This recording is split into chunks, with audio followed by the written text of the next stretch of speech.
Hey everyone, Nick Yuskevich here with Daily Fantasy Winners. We've got the next edition of Tee to Green here, and it's for the Fort Worth Invitational, also previously known as the Dean and DeLuke Invitational. Kind of nice that there isn't a sponsor this year, just because the tournament's called probably what it should be called. That you don't have all these sponsorship changes and all that kind of mumbo jumbo. So Fort Worth Invitational, also known as Dean DeLuke, if you're looking up past history information. This is a field that is a little bit better than last week's. It's not an elite field by any means, but it is better than what last week's was, certainly.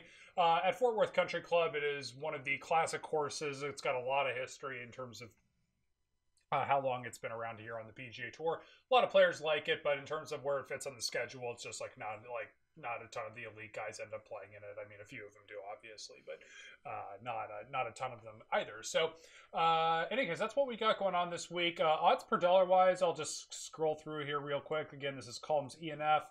Odds per dollar this week, not a great job by the websites this week, but it's not.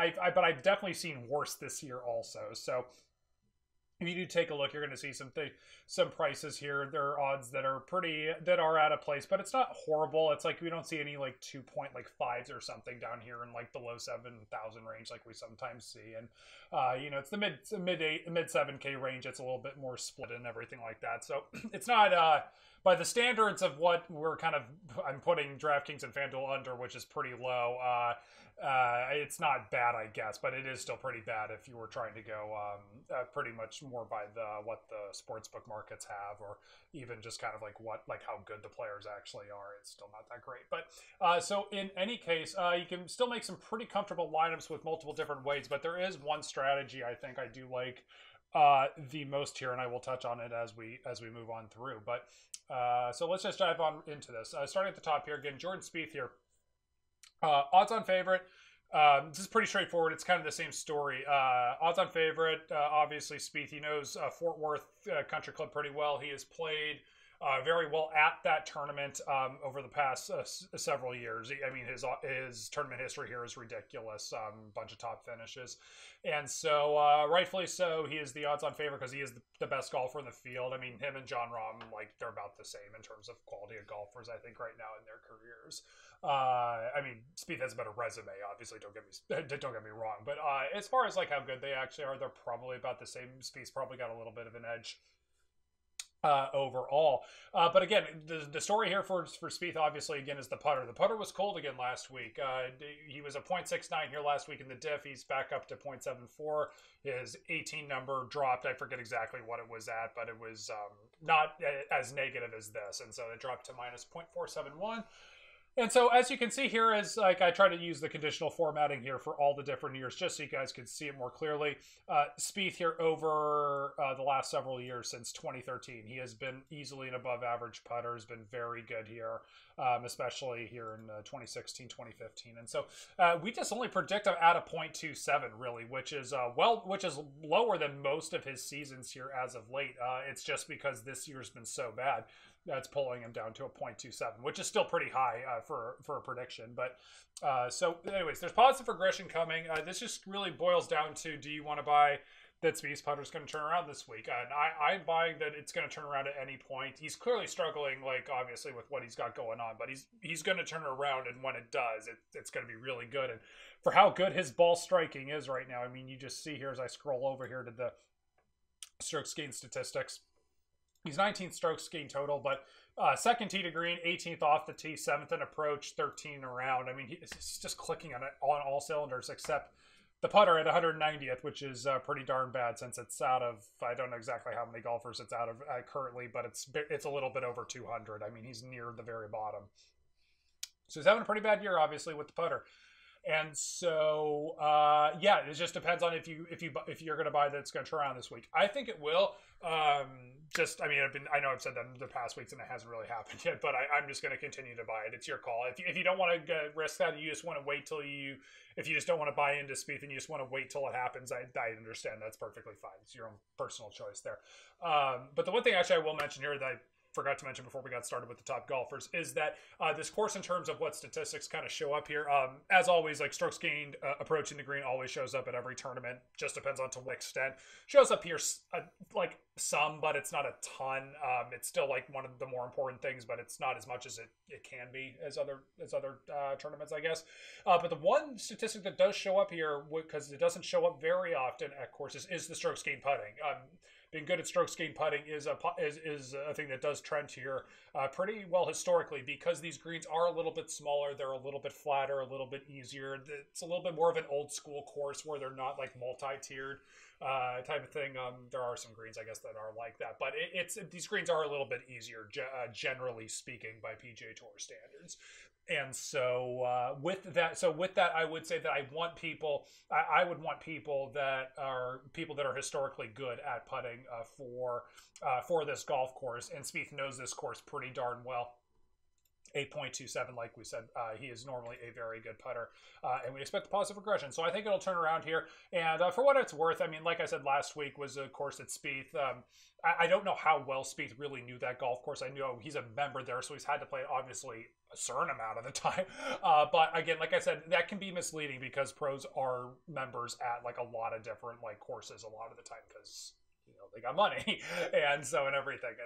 And so who knows how well Spieth really knew the greens or even prepped for that event, just with the players the week prior, who knows. So anyways, moving on here to Jon Rahm. Good to see Rahn playing in this event that make this feel a little bit stronger. I know he played in it last year, obviously, and finished second. Played very well. Jon Rahm, so 11,000, pretty fair price, obviously, just given who's all in this field. Strokes gained putting has been, he's been a little bit above average this year. That's, but again, like we don't have a ton of data for Jon Rahm, so just to think that Jon Rahm is slightly above average, I think is a perfectly fine way to go. Just because we don't have a ton of data, but obviously off of, just 1.5 years, he seems to be slightly above average. So pretty reasonable to predict him at that. The strokes gained statistics here for Rahm, again, the approaching the green, I think it got a little bit better after last week. I think, or his last tournament, I should say. So it is improving here a little bit, because I think this 119 was actually worse before that. And so that's just the story with Rahm, is the approach game going to come around like it was last year. His tee to green game, top to bottom, was fantastic last year. And so that's really what you're looking at here with Rahm. And so so we don't really know if Rahm's like an amazing putter, but we do know he's above average, which is nice. And the approach game hopefully is starting to come around for him. And if you're wondering about Rahm in terms of his Players' Championship last week, finished tied for 63rd. But again, like, I don't think Sawgrass isn't really built for like the longer hitters or the bombers, so to speak. It's more of the ball strikers type in terms of just, it's keeping it in play, but it's the strokes gained approach in the green is more what it's for. And the bombers can't take advantage of their length is more the right way to put it, just because they're not hitting driver that often. And so not a huge surprise that Rahm didn't have the greatest finishing. He had one bad day. He shot 77 in round 3, and other than that, his scores were, for all intents and purposes, fine. And he's in pretty good form before that. So in terms of Jon Rahm, I like him this week. I don't love him just because he doesn't, I guess, check every box, but he seems fine. In comparison to Spieth, I probably lean Spieth a little bit just because of this putting regression, and that I'm particularly buying into that, and that his history at Colonial really is that good, and he seems to know the course pretty darn well. And so I would lean Spieth over Rahm as far as that goes. And also, length does not matter here at all. This golf course really is there's just a ton of pars at this golf course. There are very few eagles. There really aren't that many birdies as well, but there's just a ton of pars, and then it's a little bit more of kind of your typical like bogey avoidance course a little bit, and so it's just not a bomber's course really at all. And so and you can hit driver here. That's not a problem. It's just not really like a course where length really like is an advantage here when it comes to the DraftKings scoring. And so just that's another reason why it's like I'd probably lean Spieth a little more Rahm, that you just don't get the length advantage paying off here as much for Rahm. So moving on here to Justin Rose. Justin Rose strokes gained approaching the green improved last week as well. He's up to 73rd here in approaching the green. So Rose's ball striking is coming back here a little bit more into form now that the season's kind of hitting a little bit more of we're hitting more of the prime of the PGA Tour season, and that's not surprising for a guy like Justin Rose, who's just historically very good tee to green. And so, but the one thing here I will say that Rose is running obviously especially hot with the putter still. He's at a minus 0.59 for what we expect in terms of the regression, and he's putting at a 0.608 this year. And as you can see, we have data for Rose here. He's usually right about average, and he's obviously well above average. And so that's not going to hold itself true. And I think Rose's putter's actually slowed down a tiny bit as of late. I think this 0.608 was actually a little bit higher just like in the last couple of weeks or so. So as far as Justin Rose recent performances, hasn't been playing very much. Played at the Players' Championship, obviously, a couple of weeks ago. Finished tied for 23rd, which was okay. Then played the Masters, tied for 12th, which is, okay, for him, I guess, or it's decent, but not great. And then he played at Houston, tied 5th for 52nd. Finished 3rd at Arnold Palmer, which is kind of a weak field. 5th at Valspar, it's an okay field. So his results are for all intents and purposes good, not great.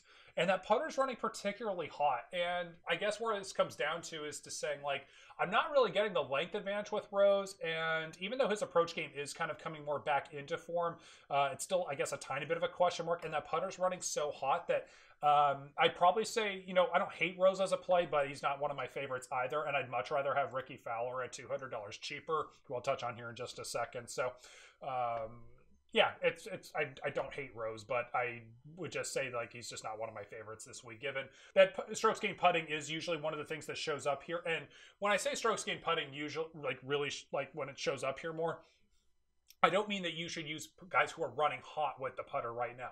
I mean the guys that are historically great putters and guys that will check out high in the strokes gained putting differential column. That is more where I would like to. I would lean with the strokes gained putting is just lean harder or heavier on that tool, not so much like who's running hot just in particular this year. So that's where that just want to make that clarification there in case that I haven't done that before. So, okay, moving on from Justin Rose to Ricky Fowler, though. Fowler, 0.41 the strokes gained putting regression. That is probably one of the biggest reasons why I like him this week. He's slightly below average there with the putter this year. Still think that's going to turn around pretty well. I actually think his ownership in GPPs could be a little bit lower. I don't mean like 10%, but I just think it won't be like, Fowler at 10,400 and not that strong of a field. Usually that would get like a decent amount of ownership. But because he missed the cut last week and his results just, other than his second place at the Masters, haven't exactly been that great in the last couple of months, it does make me think that Fowler's ownership won't be like especially high, which is kind of nice for that price for him. And again, this is a golf course where strokes gained approaching the green and putting matters. So again, I like that 0.41 with the putter. And if you do take a look at Fowler here, 37th in strokes gained approaching the green, very good tee to green here at 28th. And so Fowler checks pretty much all the boxes here of what I would like to see here for this tournament. And so if there is one guy here, I would choose to start my lineups with the most, as if maybe for making a bunch of lineups and you want to see like who do you want to have your highest owned guy up here, I would choose Ricky Fowler. If you're just making one or two lineups, I would just run with Fowler. That's my personal opinion, because if you roster Ricky Fowler, your average salary remaining left on DraftKings is about like $8,000, or it's just shy of $8,000. What's 10.2? It should be, or 10.4, I mean. Yeah, 7,920. So that's going to be your average remaining salary, which is nice because I actually like the upper 7 to lower 8K range, and I'm not like super into the 9K and upper 8K range this week. There are going to be a couple guys that I'll mention in the forum, but it's just one of those weeks where I think, given where the strength of the field is at and what checks out here, that I think there isn't much difference here between the lower 9K / upper 8K range to like the lower 8K upper 7K range. So I think you can make some pretty good lineups there, just starting with Fowler and going from there. I'll just finish up here with Webb Simpson here because he is above $10,000. Webb Simpson, you can just take a look. The whole story here is this putter. I mean, going back to the Players' Championship, because he absolutely killed it. If you actually take a look at his statistics, his putter ran so freaking hot. It was insane. And his strokes gained putting for that week, I think it was after Friday's round. It might have been after Saturday's, which would make it even more insane. But I know it was at least after Friday. Maybe it was after Saturday. His strokes gained putting was best in the field, and he was gaining like over 8 shots on the field in strokes gained putting, which is just astronomically, like, just mind-boggling. Like, if you follow strokes gains, the strokes gain statistics, like, to gain over 8 shots on the field over multiple rounds is just crazy. And so, and his strokes gain approaching the green, which is normally like his biggest strength, like, wasn't even that great during the Players. It was like a little bit above average, which was just nuts, like how hot his putter was running. And so, so lots been made to do with how, like, Webb's like turned his putter around, and I do think there can be something said for Webb Simpson turning his putting game around, because if you do take a look here at Webb Simpson, like, the Webb was putting with the anchored putter, obviously, in 2013, 2014, and then the ban came, I believe it was between 2014 and 2015. At least that would make the most sense. It might have been after 2015, and then he just had a bad year in 15. I should have double checked that exactly what off season that happened. But you could understandably it's very understandable to see, like, why somebody who's good with with an anchored putter is forced to change, and then he stinks. But, like, he could improve on that after, like, practicing a bunch, like, not just going with a different style or whatever it might be. And so it makes sense that Webb could be improved from what this minus 0.65, minus 0.48 is for when he was or first started having to putt without the anchored putting. But having said that, being 0.832, that is, like, it doesn't matter if you're, Jason Day, or, I mean, like, Jason Day, like, maybe, like, that would be, like Jason Day's, like, the best putter on tour. Like, maybe, like, Spieth is, once he actually, like, turns it around. Like, there are a couple people that are obviously, like, clearly, like, insanely good at putting. Like, even if they were putting at this number, that's probably not sustainable to gain that many shots on the field that consistently. Like, this 0.832 that Webb was doing at the Players is just not going to be sustainable over the long run. I know. So again, like, we haven't predicted at a minus 0.7. This is just kind of a guess. They were saying that we're guessing he's average because he's not as bad as what he was when he first started having to putt, with the traditional, or not traditional style, because he still uses, like, a longer putter. But we don't think he's as bad as when he first had the anchored putter taken away, but we don't think he's as good as he was without it, or as good as he was with it, excuse me.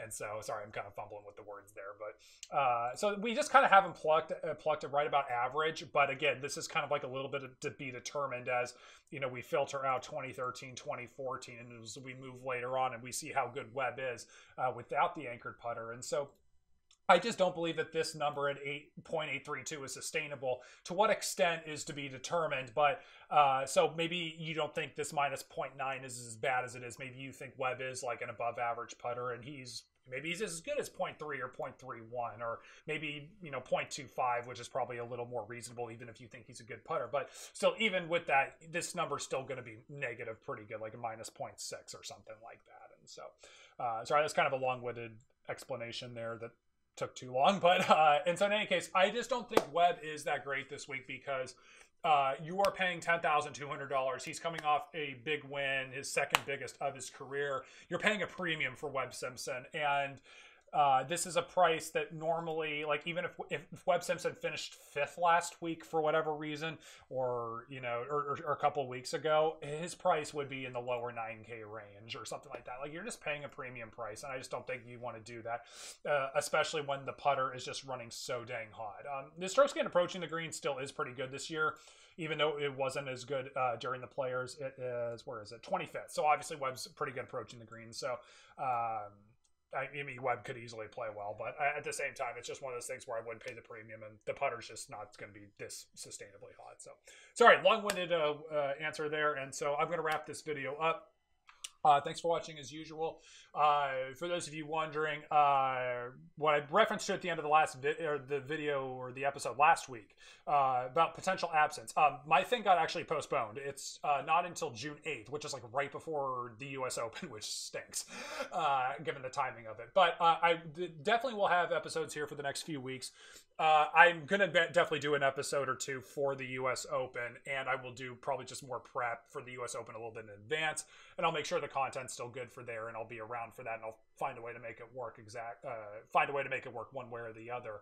But there might be like a short break after that, just pending kind of how things go a little bit. So it might be like shortly after the U.S. Open, and it'll be, again, just kind of a stay tuned kind of thing on that. So we'll check in later on that. But we're good here for the next few weeks, and the next week's the Memorial, so that's one of the best tournaments, I think, for the non-majors. And so and a lot of equals on that course too, or there can be. So fun one to watch and play DFS and all that type of stuff. So anyways, thanks for watching. I'm at Nick Yuskevich on Twitter, Daily Fantasy Winners on Twitter, at DFantasyWinners, and then of course the YouTube channel.